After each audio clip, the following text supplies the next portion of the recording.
ಈ basic nature ಅನ್ನೋದು ತುಂಬ ಇಂಟ್ರೆಸ್ಟಿಂಗ್ ವಿಷಯ. ತುಂಬ ಸರಿ ಅದ್ರ ಬಗ್ಗೆ ನಾನು ಯೋಚನೆ ಮಾಡ್ತಿರ್ತೀನಿ. ಒಂದು typical example that I always think is ಹಾಲು.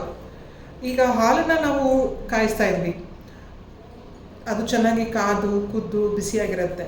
ಇಂಥ ಟೈಮ್ನಲ್ಲಿ ಸ್ವಲ್ಪ ಯಾವುದೋ ಒಂಚೂರು ನಿಂಬೆ ಹಣ್ಣಿನ ರಸನೋ ಒಂಚೂರು ಏನೋ ಬಿತ್ತು ಅಂತ ಅನ್ಕೋಣ, ಸ್ವಲ್ಪ ಆ್ಯಡ್ ಆಯಿತು. ಹಾಲು ತನ್ನ ಒರಿಜಿನಲ್ ನೇಚರ್ನ ಕಳ್ಕೊಳ್ಳುತ್ತೆ.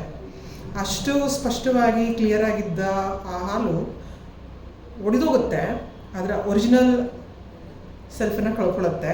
ಮತ್ತೇನೋ ಆಗುತ್ತೆ, ಅದು ಮೊಸರಾಗುತ್ತಾ, ಮಜ್ಜಿಗೆ ಆಗುತ್ತಾ, ಬೆಣ್ಣೆ ಆಗುತ್ತಾ, ತುಪ್ಪ ಆಗುತ್ತಾ, ಅದೆಲ್ಲ ಬೇರೆ, ಒಳ್ಳೇದಾಗುತ್ತಾ ಕೆಟ್ಟದಾಗುತ್ತಾ. ಬಟ್ ಒರಿಜಿನಲ್ ಸೆಲ್ಫ್ನ ಕಳ್ಕೊಳ್ಳುತ್ತೆ, ಆ ಶೇಪ್ನ ಕಳ್ಕೊಳ್ಳುತ್ತೆ. ಅದ್ರ ಜೊತೆಗೆ ಒಂದು ಕಂಪ್ಯಾರಿಸನ್ ಮಾಡಿ ನೋಡೋಣ. ವ್ಯಕ್ತಿತ್ವಗಳು, ಒರಿಜಿನಾಲಿಟಿ ಅನ್ನೋದು ಹೇಗಿರುತ್ತೆ, ಸ್ವಭಾವಗಳು ಜನ್ಮತಃ ಹೆಂಗಿರೋದು, ಕೆಲವೊಂದೆಲ್ಲ ಓವರ್ ಪೀರಿಯಡ್ ಆಫ್ ಟೈಮ್ ಕೂಡ ಬದಲಾಗಲ್ಲ ಅನ್ನೋದು. ಈಗ ಅದೇ ಪ್ಲೇಸ್ನಲ್ಲಿ ಒಂದಷ್ಟು ಪಾತ್ರೆಯಲ್ಲಿ ಒಂಚೂರು ಎಣ್ಣೆ ಇಟ್ಟು ಕಾಯಿಸ್ತಾ ಬರೋಣ. ಎಣ್ಣೆ ಚೆನ್ನಾಗಿ ಕಾದಿದೆ, ನೀವು ಏನಾದರೂ ಹಾಕಿ ಅದರ ಒರಿಜಿನಲ್ ಫಾರ್ಮ್ ಬದಲಾಗುತ್ತಾ? ಒಳಗೆ ಏನು ಹಾಕಿದ್ರೋ ಅದನ್ನು ತಟ್ಟಂತ ಎತ್ತು ಬಿಸಾಕತ್ತೆ, ಚಟಪಟ ಚಟಪಟ ಅಂತ. ಮೇ ಬಿ ಸಾಸಿವೆನೋ, ನೀರೋ, ಎಣ್ಣೆ ಜೊತೆಗೆ ಮತ್ತೊಂದಷ್ಟು ಎಣ್ಣೆ ಹಾಕಿದ್ರೆ, ಅಂದರೆ ತನ್ನ ಸ್ವಭಾವಕ್ಕೆ ತಕ್ಕನಾಗಿರೋಂಥ ಇನ್ನೊಂದಷ್ಟು ಎಣ್ಣೆನ ಹಾಕಿದಾಗ ಅದರದ್ದು ರಿಸೀವಿಂಗು ಅಕ್ಸೆಪ್ಟಿಂಗ್ ಲೆವೆಲ್ನಲ್ಲೇ ಇರುತ್ತೆ, ಹೊರತಾಗಿ ರೆಸಿಸ್ಟೆನ್ಸ್ ಇರಲ್ಲ.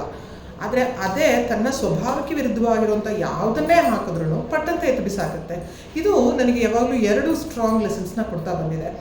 ಒಂದು, ಕೆಲವು ಜನಗಳ ಪ್ರಕಾರ ಕೆಲವು ಜನಗಳು ಹೇಳ್ತಾ ಬರ್ತಿರ್ತಾರೆ, ಇವರಿಂದ ನಾನು ಕೆಟ್ಟೋದೆ, ನಾನು ಹಾಳಾದೆ, ಅಥವಾ ಅವರಿಂದ ಅವನು ಹಾಳಾದ, ಅಥವಾ ಇವರಿಂದ ಇವಳು ಹಾಳಾದ್ಲು, ಅಥವಾ ಇವರಿಂದ ಅವ್ರು ಕೆಟ್ಟರು, ಅಥವಾ ಅವರಿಂದ ಇವ್ರು ಕೆಟ್ಟರು, ಅಥವಾ ನನಗೆ ಇವರಿಂದ ಇನ್ಫ್ಲುಯೆನ್ಸ್ ಆಯಿತು. ನಂಗೆ ಯಾವಾಗಲೂ ಆವಾಗ ಹಾಲಿನ ಪಾತ್ರೆ ನೆನಪಾಗುತ್ತೆ, ಆ ಹಾಲಿನ ಒರಿಜಿನಾಲಿಟಿ ನೆನಪಾಗುತ್ತೆ.